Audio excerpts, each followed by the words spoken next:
de Apocalipse. Claro que vamos devagar, de repente aí uns 6, 7 meses para trabalhar cada capítulo. Não vamos aí exagerar na dose, bem devagar, para que todos possam estar com a mesma visão da escatologia bíblica. A visão da escatologia bíblica. Vamos estar trabalhando isso, e a primeira coisa é saber o conceito de escatologia. Não é isso? O conceito de escatologia, vamos ver junto? Escatologia é a junção de dois termos gregos: escatos e logia. Escatos significa que está na extremidade, no extremo, último.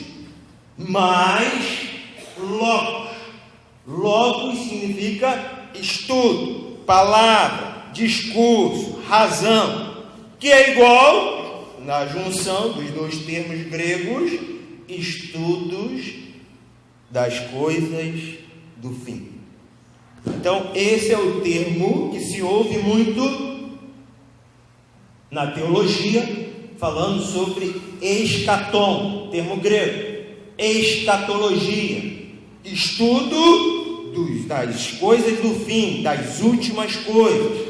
Então, varia aqui a palavra, o significado, sinônimos, mas é a revelação das coisas do fim, de tudo aquilo que vai acontecer no fim. Então, há uma necessidade do estudo, porque Jesus ordenou. Lucas 12, versículo 56, diz o seguinte: aprendei a discernir este tempo, porque os sábios seriam poucos. Daniel 12, versículo 3, diz também o seguinte: os entendidos, pois, resplandecerão como o resplendor do firmamento. E também a carta de 2 Timóteo 4, versículo 3 e 4 diz: porque as heresias em maior número aconteceriam, e muitos desviarão os ouvidos da verdade. Então, Apocalipse mostra revelações cíclicas. O que é cíclico? É como a estação do ano. Vem o inverno, passou, estamos na primavera, vai vir o verão, e depois inicia tudo novamente: outono, inverno, primavera, verão, e depois inicia tudo novamente. A gente chama isso cíclico. Sempre está acontecendo. Em momentos você pensa, é o fim do mundo. É cíclico, está acontecendo. Primeira Guerra Mundial, é o fim do mundo, cíclico. Veio a Segunda Guerra Mundial, vai vir a terceira, guerras, rumores de guerra, está na Bíblia. A palavra de Deus apresenta isso através de ciclos, que nos mostra que os tempos estão se abreviando, que Jesus está voltando. Mas isso você escuta já há muito tempo, porque é cíclico. Ele vem acontecendo, vai acontecer e vai pegar muitas pessoas de surpresa, porque ninguém sabe o último dia. Joel falou dos últimos dias. Derramaria do Espírito Santo sobre todas as nações. Os velhos teriam visões, os sonhos.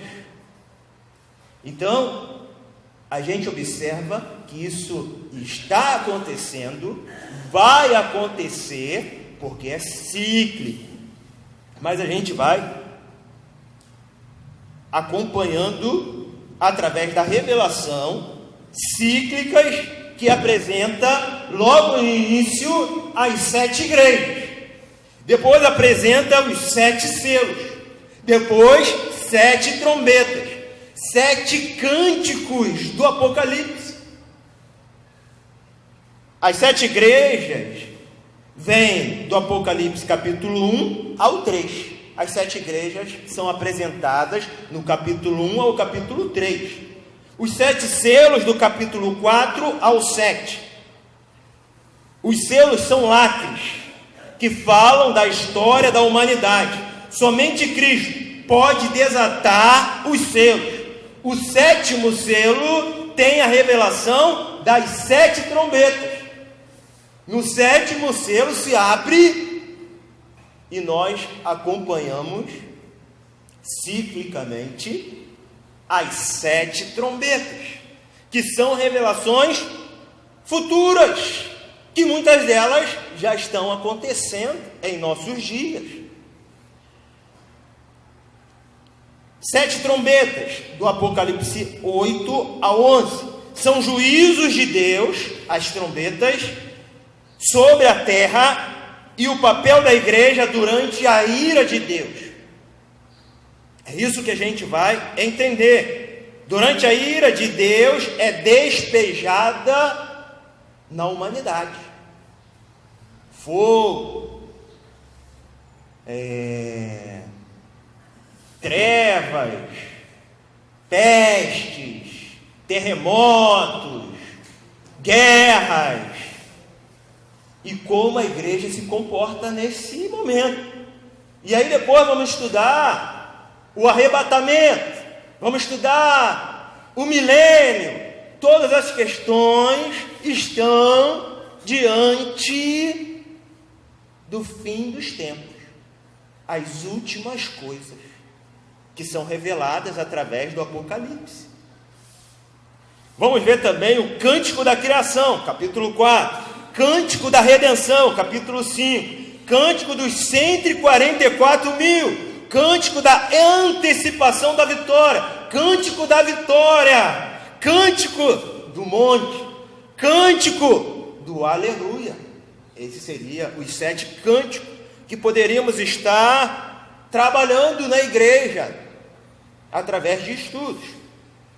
Antes de entrarmos no assunto dos sinais que precederão a volta de Jesus e o fim do mundo, precisamos estudar sobre as 7 igrejas, do capítulo 1 ao 3. Não tem como pular e chegar logo naquilo que temos mais desafios para entender sobre a volta de Jesus.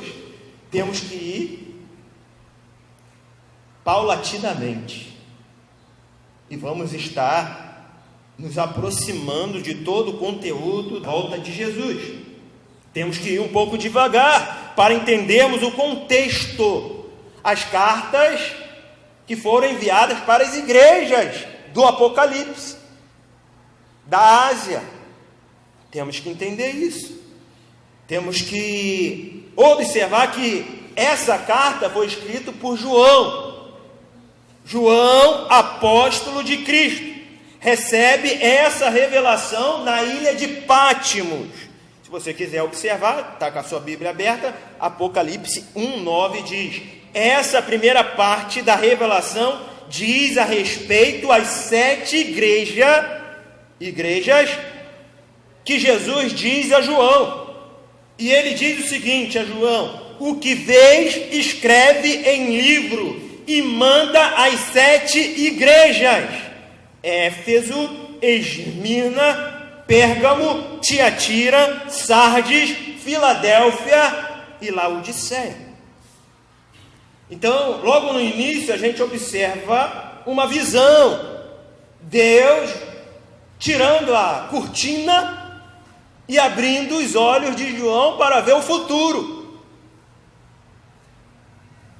E ele diz o seguinte: voltei-me para ver quem falava comigo, e voltando vi 7 candeeiros de ouro, no meio do candeeiro um semelhante ao filho de homem, com vestes, talares e cingido à altura do peito, com uma cinta de ouro.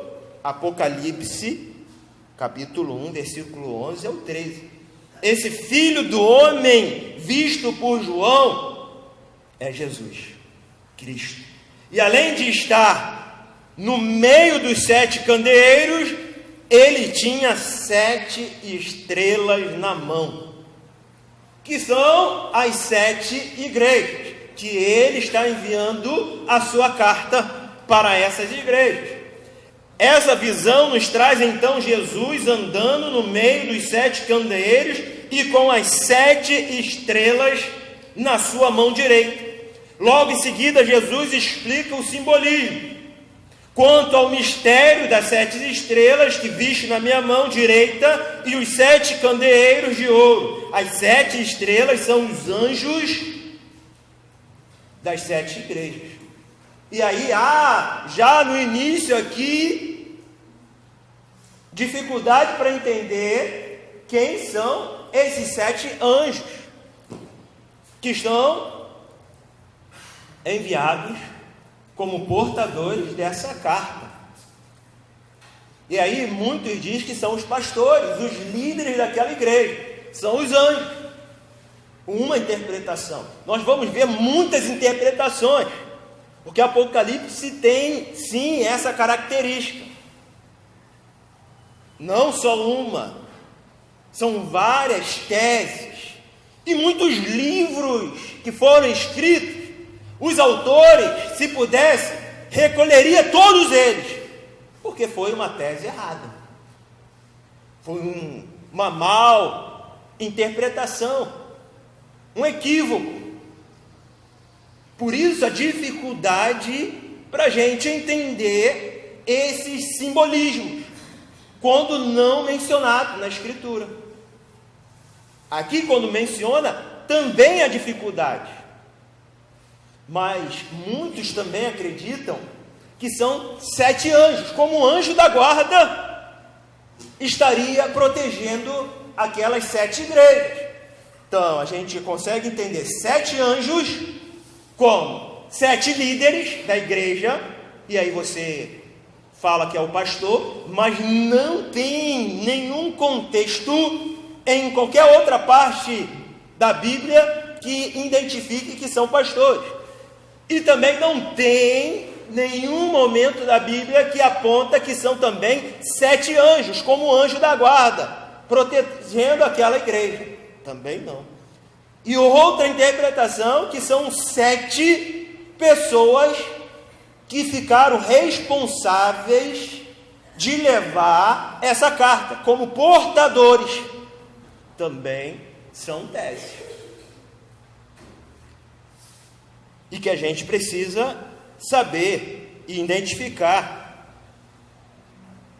que essas teses podem estar nos levando para uma correta interpretação ou uma distante interpretação. Isso significa que Jesus está, diante dessa mensagem, uma coisa é certa, que Jesus está no meio da sua igreja. Ele tem essa forma de se apresentar diante da igreja. Foi o que está escrito. Eu estou no meio da igreja. Estou dentro da igreja, dentro dos nossos corações. Os 7 anjos citados debaixo de seu domínio e autoridade, independente de quem são os anjos, está sobre o domínio de Jesus, porque foi ele quem enviou. Essa é uma regra clara de interpretação. Os anjos são, ou os pastores são, abaixo de Jesus. Estão enviados por ele para uma missão. Então, independente de quem são, eles foram enviados por uma missão para a revelação da palavra.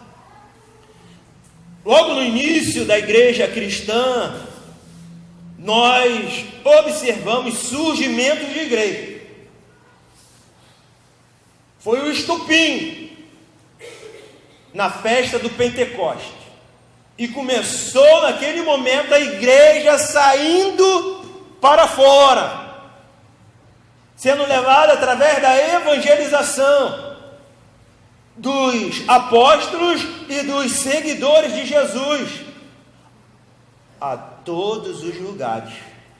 E aí começou a surgir a primeira igreja de Antioquia, aonde foi apresentado um modelo de evangelização, aonde Paulo e Barnabé foram enviados, comissionados primeiramente por Deus, pela igreja, para sair em missão.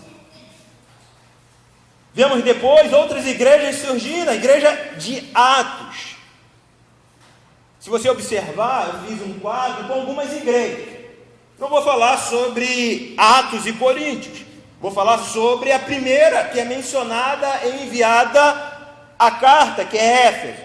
Mas a gente entende que existia inúmeras igrejas nesse momento surgindo, ao ponto de você e eu, num aspecto de saudosismo, queria viver o tempo da igreja primitiva. E se você observar, porque a mensagem é cíclica, em todo o tempo ela vai acontecendo e nos mostrando que muitas coisas do passado acontecem hoje também, boas e ruins, ao ponto de nos mostrar a dimensão da igreja do Senhor Jesus. Então aqui a igreja de Atos, fiz só um esboço, igreja forte na comunhão, não era?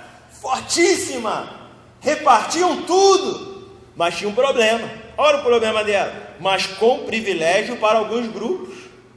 Não foi isso que aconteceu no capítulo 6 de Atos? Há uma confusão, porque as viúvas dos hebreus estavam sendo esquecidas, e as helenistas também começaram a reclamar, e aí houve a comissão para que escolhessem líderes, e escolheram 7 diáconos para ser ajudantes dos apóstolos.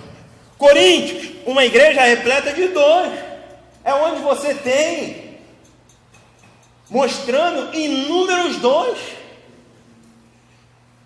profetas, evangelistas, pastores, está lá, muitos dons, dons de administração, e eles eram repletos de dons. Mas o que aconteceu com eles? Pouco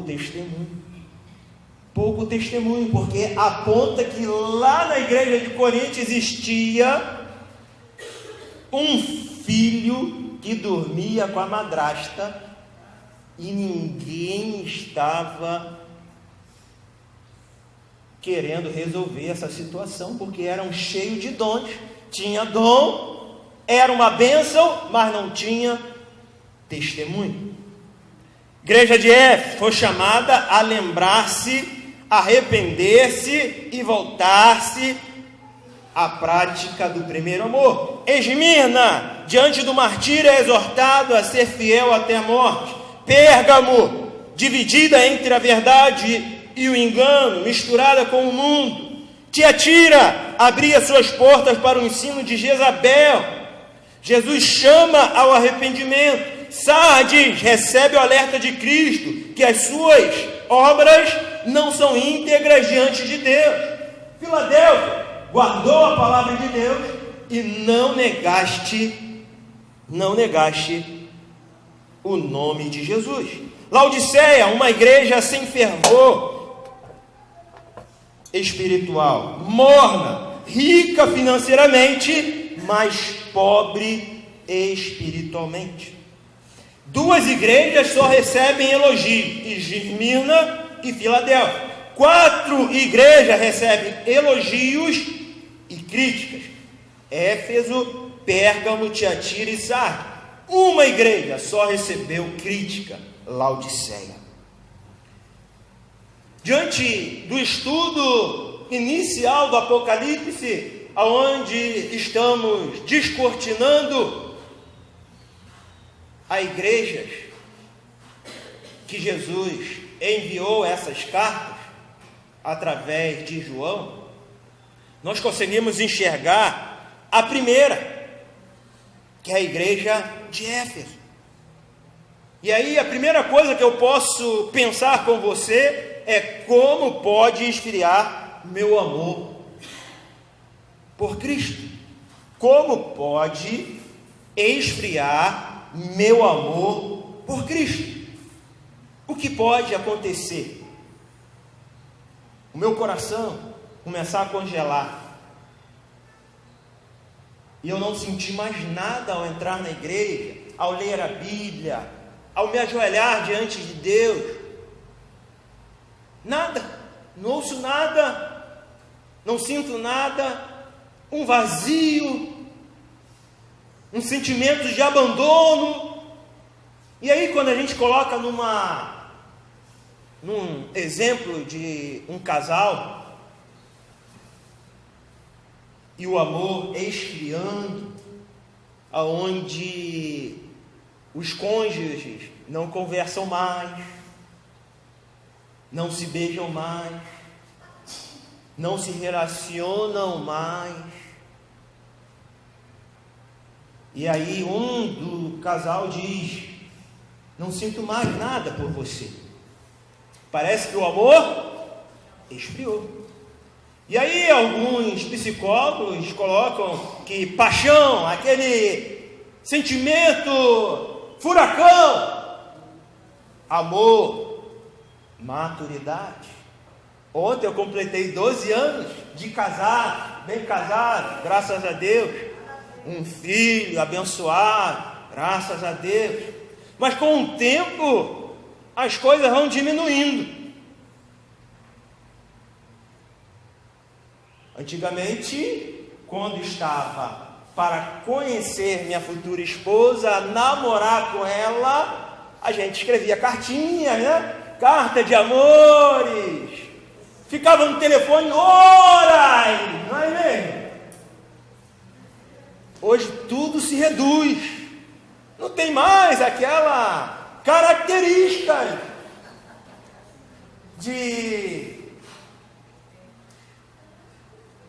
se apaixonar, né? Se trazer esse amor, né? De conquista. Vai se acabando. Claro que é diferente com Deus. O primeiro amor é diferente. Ele escreve para a igreja, não pelas coisas físicas, instrumentais, mas ele escreve ao amor do coração. O seu amor por ele, quando você se entregou a ele e disse: agora minha vida vai mudar. Claro que a gente não consegue sozinho, impossível. Deus nos ajuda, nos transformando com o poder do alto. E aí o Espírito Santo vivifica, nos arrependemos. Sem arrependimento não há salvação. Você se arrepende dos seus pecados, muda, se transforma. E agora você está, algumas músicas falam, apaixonado por ti, Senhor Jesus. Amando a Jesus de todo o meu coração. Mas um dia acontece que você acorda, e antigamente você orava, não orou, aí você perdia a hora, saiu correndo. No outro dia, não orei ontem, deixa para amanhã.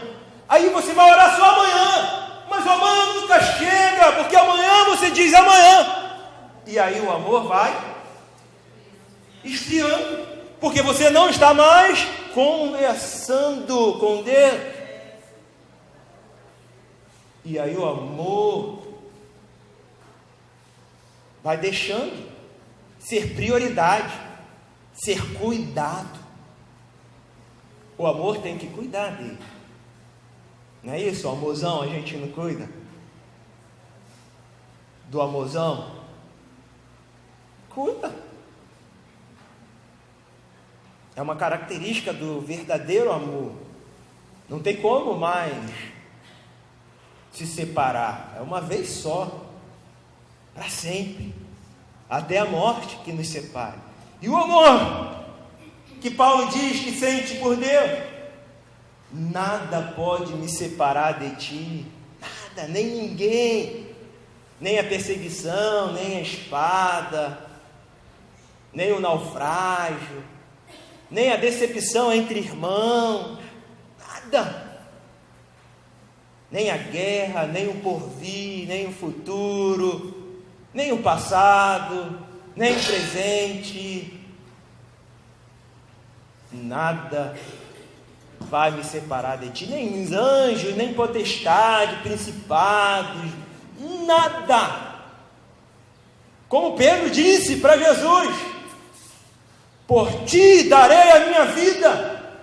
E Jesus disse para ele: ainda esta noite me negará 3 vezes. E o galo canta, e o remorso de ter dito que amaria, que não deixaria, que não negaria, que estaria com ele até o fim. E alguns dizem isso publicamente, confessando, através do batismo, a profissão de fé, dizendo sim para Jesus, mas quando entra pelo primeiro deserto, pelas primeiras dificuldades, não tem base. E o amor, o compartimento é esquecido. Apocalipse capítulo 2, a partir do versículo 1, vamos fazer essa leitura. Eu vou ler os versículos ímpares e a igreja os versículos pares. Ao anjo da igreja em Éfeso escreve: estas coisas diz aquele que conserva na mão direita as 7 estrelas e que anda no meio dos 7 candeeiros de ouro.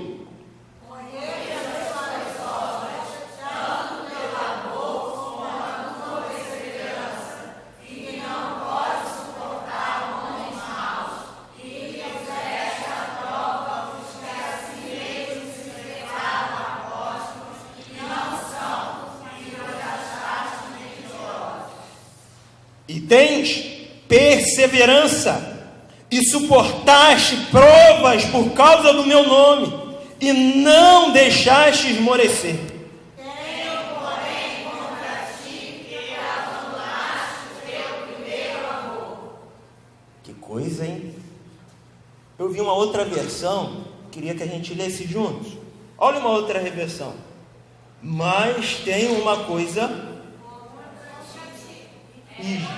e já não tem amor como no princípio. Uma outra versão.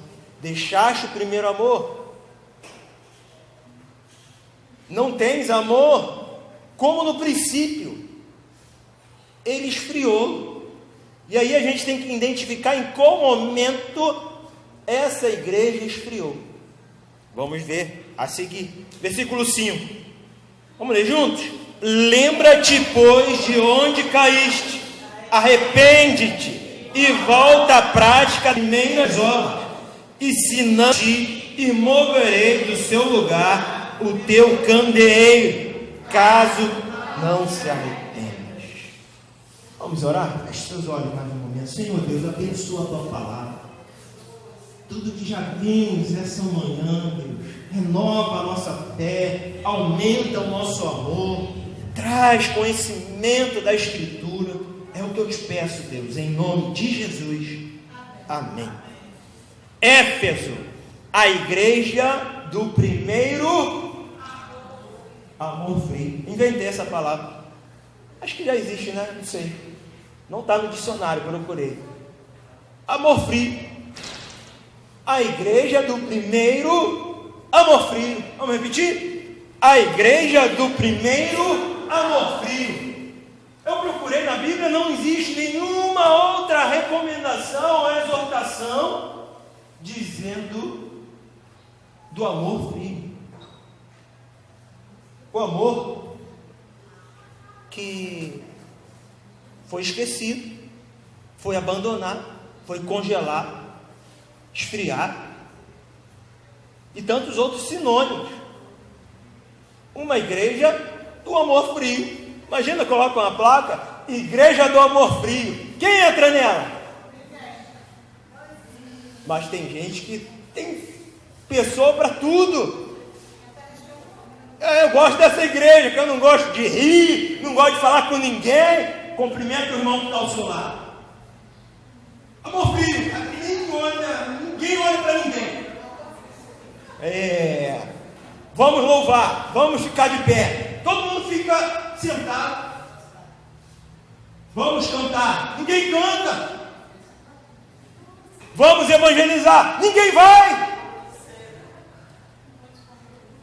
Temos um culto ali, ninguém aparece. Por fim, na técnica está tudo em cima, todo mundo sabe o que fazer. Doutrina, estudo, estratégia. Na hora de colocar em prática, fala de Jesus para alguém. Fala de Jesus para você. Amor frio. Ora aí. Ora. Não. Abre a Bíblia aí. Não. E aí o amor sumiu por Deus. O que está fazendo aqui? Não sei. Eu gosto daqui. Mas qual o princípio? Volta às primeiras obras. Esqueceu. Que obra? Sabe, mas esqueceu. Esquecimento, amnésia. Não sabe? Para quem eu vou fazer isso? Para Jesus. Mas cadê ele? Onde ele está? E aí dúvidas e mais dúvidas, questionamentos. Porque a fé, aonde está? Não sabe em quem confiar. Por frio. Mas nem sempre foi assim. Essa igreja foi fundada em algum momento, certo? A igreja de Éfeso foi fundada lá no capítulo de Atos. Lá no livro de Atos, capítulo 18, 19 e 20, mostra o início da igreja de Éfeso. E quem está lá? Paulo, pregando. Sabe quantos anos? 3 anos pregando naquela cidade. As pessoas se convertiam, rasgavam os seus livros de mágicas, jogando em praça pública. Foi uma transformação naquele lugar, um avivamento da palavra, porque as pessoas se arrependiam e colocavam diante das pessoas o seu pecado, suas imagens. Que maravilha! É fundada na terceira viagem de Paulo, aproximadamente 62, no ano 62 de Cristo. 62. Paulo passa 3 anos nessa igreja e produz um grande avivamento. Mas chegou a hora dele sair depois desses 3 anos. E sabe quem assume essa igreja? Timóteo. Fizeram um concílio não, uma procura de um novo pastor e acharam Timóteo. Timóteo foi pastor dessa igreja, foi uma bênção, mas também ficou o tempo dele. Teve um momento dele sair. E sabe quem assumiu essa igreja? Adivinha? João, que tem essa visão. João assume essa igreja também por um tempo. Esse que viu essa maravilha de Deus, o fim dos tempos, a volta de Jesus, a segunda volta de Jesus, e ele agora tem que escrever para a igreja que ele fez parte, o que Jesus queria com essa igreja. E aí, qual a crise que a igreja passa hoje? Para você, qual a crise que a igreja passa hoje? Falta de dinheiro? Falta de cuidado com o próximo? É cíclico? É crise. Olha o que Apocalipse diz, 2:4, nós lemos. Contra você, porém, tenho isto: você abandonou o seu primeiro amor. Mas você abandonou aonde? Em um relacionamento? que não deu certo, uma pessoa que se apresentou a você como uma grande conquista, e sumiu, desapareceu, não quis mais continuar com você, e aí houve uma crise, porque a crise na igreja é crise nas pessoas. Desempregado, e não tem condições de dizimar, e aí financeiramente dificulta o trabalho de evangelização, de crescimento. Uma crise na igreja de Éfeso, crise na igreja do Magarça, de Campo Grande, do Rio de Janeiro, de São Paulo, do Brasil. Qual a crise que nós estamos passando? Qual a crise? E aí, inúmeras causas da crise de Éfeso. A igreja de Éfeso estava inserida em um contexto de misticismo, idolatria, imoralidade e perseguição. E o templo naquele local enorme da deusa Diana. Deusa Diana era o símbolo da cidade de Éfeso. Estavam mortos em seus delitos e pecados, capítulo 2, do 1 ao 3 de Efésios. Muro de hostilidades, judeus e gentios se guerreando dentro da igreja. Capítulo 2, de 11, versículo até o 19. Futilidade de suas mentes, capítulo 4, versículo 17. Mentes entenebrecidas. Que isso, pastor? Escura, bloqueadas, mentes que não conseguem ouvir a voz de Deus, bloqueadas. Corações endurecidos, capítulo 4.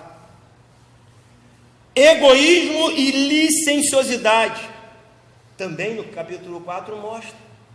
Uma igreja que começou bem, boas obras, e que agora se encontra em um momento muito difícil. A crise da igreja estava no ativismo religioso, ortodoxia extrema, parece bom, mas o que é muito acaba atrapalhando. Dissensões dentro da igreja devido ao combate às heresias, que bom! Combatendo as heresias, mas existia distinções, divisões, problemas, luta constante contra as perseguições. Naquele momento, Éfeso estava vivendo em perseguição. O ambiente em que aqueles crentes estavam inseridos pode ter trazido, endurecido o coração, o amor deles tenha esfriado. Virou religiosidade através de uma ortodoxia que parecia ideal, num combate adequado às heresias, ao misticismo, à idolatria.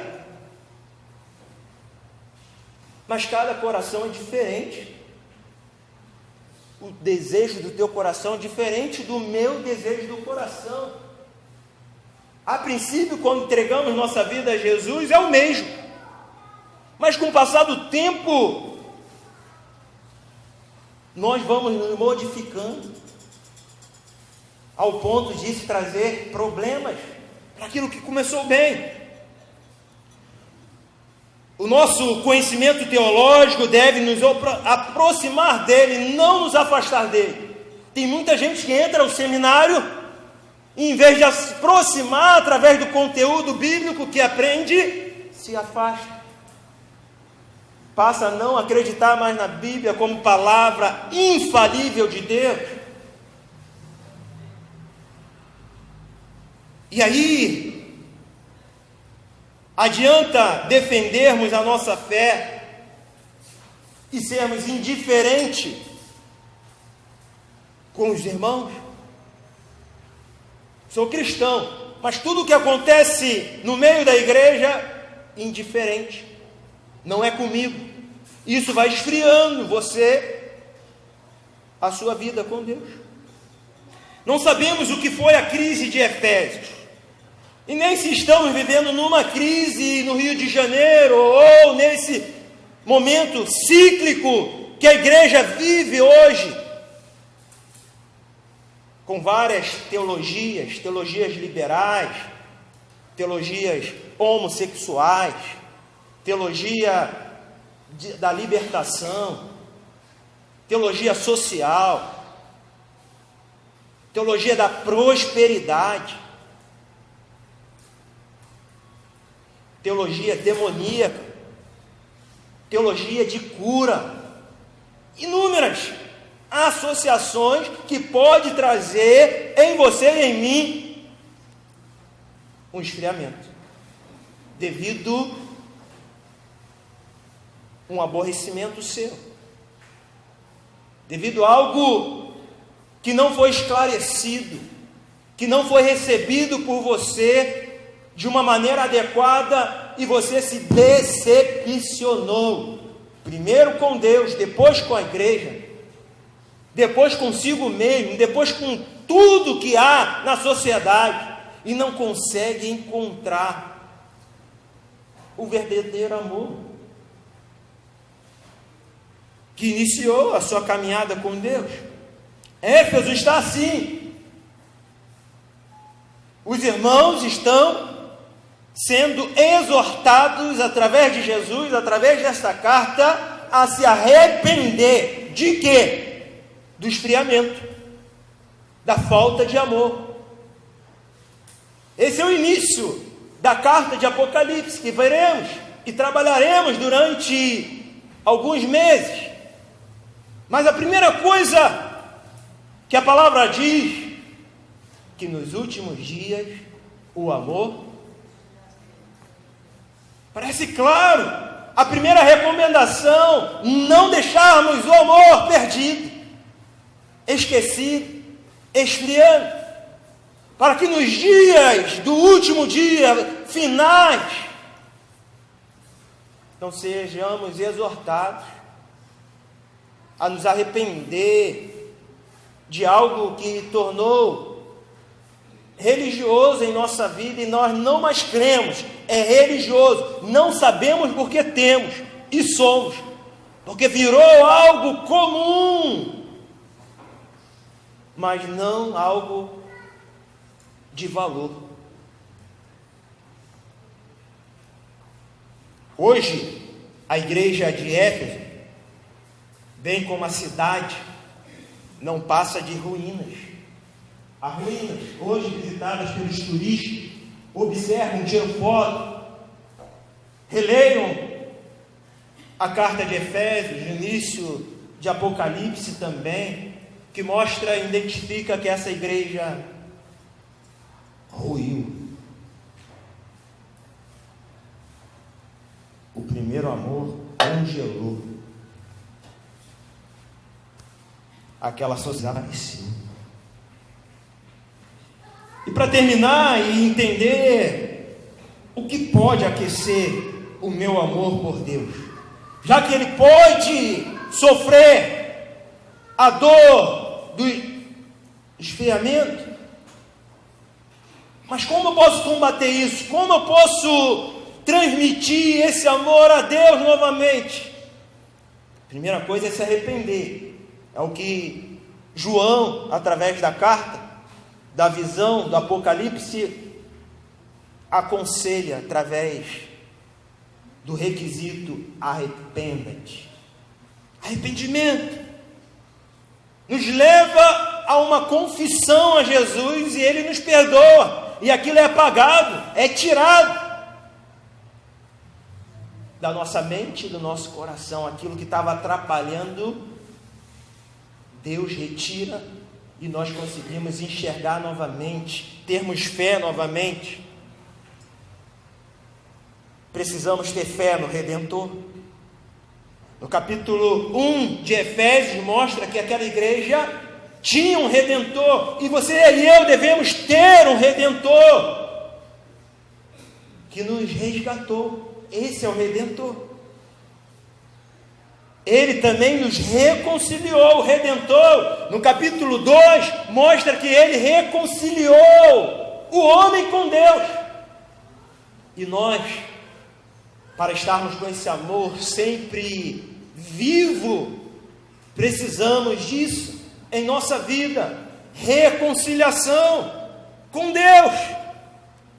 No capítulo 3 mostra, para que a igreja possa aquecer o seu coração, o tesouro em quem são encontradas riquezas inescrutáveis da vida está em Jesus, em Cristo. É o mais precioso, mais lindo que você pode encontrar. Ele é o doador universal. O sangue que chegou até você e te curou, te remiu, te purificou, te santificou, te resgatou. O sangue de Jesus, ele reanima o que está frio, o que está morrendo, não é isso? Quem está morrendo, falta de sangue, pede doação, O positivo, O negativo, AB, urgente, para reanimar aquele enfermo. E assim também para reanimar o cristão, reanimar a sua fé. É o sangue precioso de Jesus que você precisa ter pulsando em seu coração, te alimentando dia após dia. Ele é o nosso doador. Ele é o Senhor da igreja, um modelo perfeito para a sustentação e habitação da sua casa. E nós participamos dela. Nós vivemos e devemos tratar Deus com muito respeito, tratá-lo com muito amor. E quando você trata alguém assim, isso contagia o seu coração. Quando você faz aquilo que Deus fez por você, te tratando com amor, respeito, carinho, atenção, dedicação, porque Ele veio até aqui para isso, para demonstrar amor, fidelidade e alcançar a vida através da morte e ressurreição, e derramar o Espírito Santo para pulsar, para você enfrentar qualquer desafio pela frente. É o poder do alto que manifesta na sua vida e te encoraja a não desistir, a enfrentar os medos, as tristezas, os obstáculos e afastar o gelo, afastar qualquer tipo de mal que pode contaminar o seu amor por Ele. Tem que ser limpo o amor, amor limpo, amor de coração, singelo, sem interesse, sem negociação, amor, amor, amor. E pronto, você ama.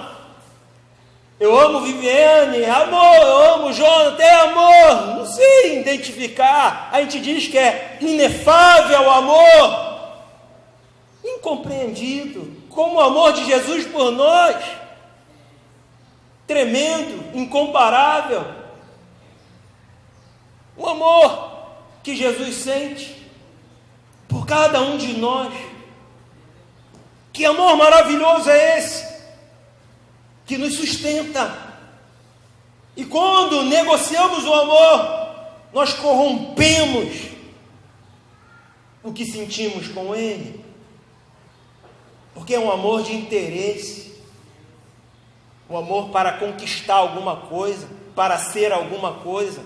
E o amor verdadeiro está acima do terreno. É um amor que Ele pede à igreja de Éfeso. Eu não sei qual o amor que Deus tem pedido para você, qual a exortação que Deus tem pedido que você reveja. você encare novamente a realidade e viva para Ele. Essa é a recomendação para a igreja de Éfeso. E lembre-se, Apocalipse é cíclico. O que aconteceu ontem pode acontecer hoje e amanhã. Então esse amor pode esfriar, porque é um princípio dos finais do tempo. Vamos orar para que Deus possa nos sustentar com esse amor, nos guardando e aumentando esse amor em nosso coração, para que nenhum de nós possa se perder. Senhor Deus, estamos nessa manhã diante de Ti, e o que nos relembra nessa manhã é quando nós nos conhecemos, quando tivemos o primeiro encontro com Deus, quando ouvimos falar que Jesus amou o mundo de tal maneira que deu o seu Filho unigênito para que todo mundo creia e não pereça, mas que tenha a vida eterna.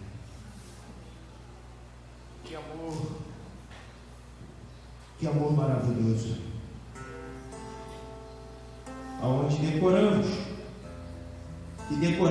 versículos e mais versículos, que lemos e mais e mais a Tua palavra, que nos achegamos tantas vezes em oração, quantas e quantas vezes nos cultos, levantando nossas mãos, batendo palma, pulando, dançando, bailando, somente porque Te amamos, porque sentimos algo poderoso e queremos retribuir de alguma forma em adoração, em louvor, em dedicação, através daquilo que o Senhor nos dá. É tão pouco devolver os dízimos e ofertas, mas é um princípio que traz amor, a fidelidade. Não deixe o amor da tua igreja esfriar. Jesus é sua, comprada com teu sangue. Sustenta ela, traz o renovo do céu, traz a esperança, traz a alegria de viver em comunhão, como a igreja de Atos. Mas tira as separações, os grupos, facções.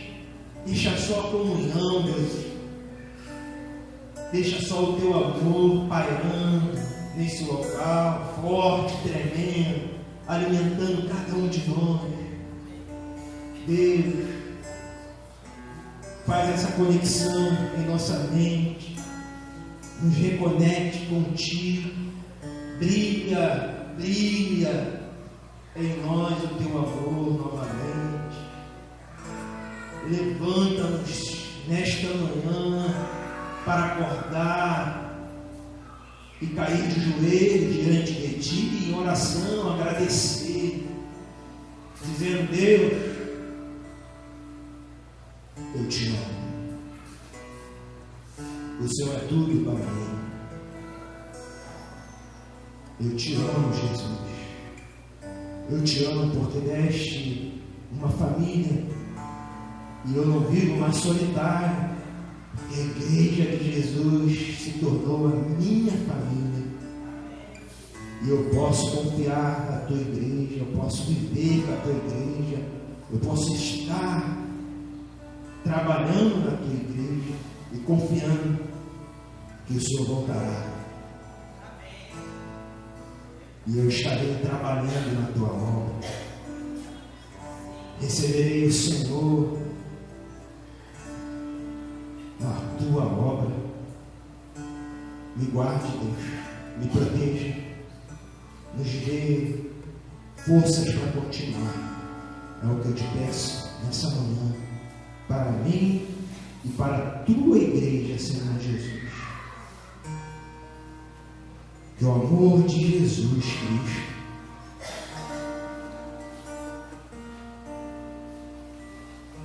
o amor poderoso dele possa estar sempre conosco, sempre. É o que eu te peço, em nome de Jesus. Amém.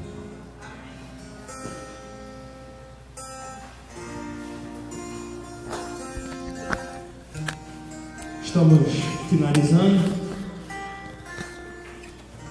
Como pode muito cantar, você pode adorar, sentir novamente, pulsar esse amor, colocando em prática. Hoje já, através da adoração e do louvor.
Quero rever meus conceitos, valores.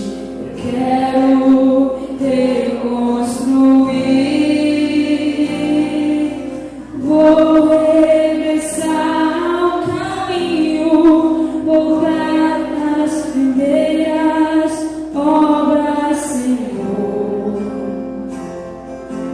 Eu me arrependo, Senhor. Me arrependo, Senhor. Me arrependo, Senhor.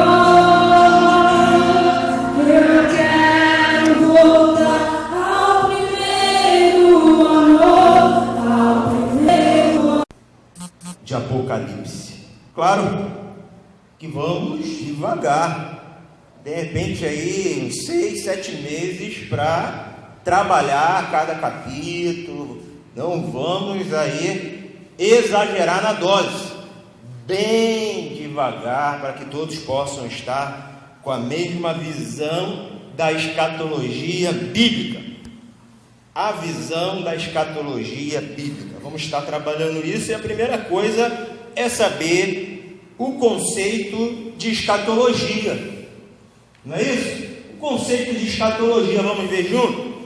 Escatologia é a junção de dois termos gregos: escatos e logia. Escatos significa que está na extremidade, no extremo, último, mas logos. Logos significa estudo, palavra, discurso, razão, que é igual, na junção dos dois termos gregos, estudos das coisas do fim. Então, esse é o termo que se ouve muito na teologia, falando sobre escatom, termo grego, escatologia, estudo das coisas do fim, das últimas coisas. Então, varia aqui a palavra, o significado, sinônimos, mas é a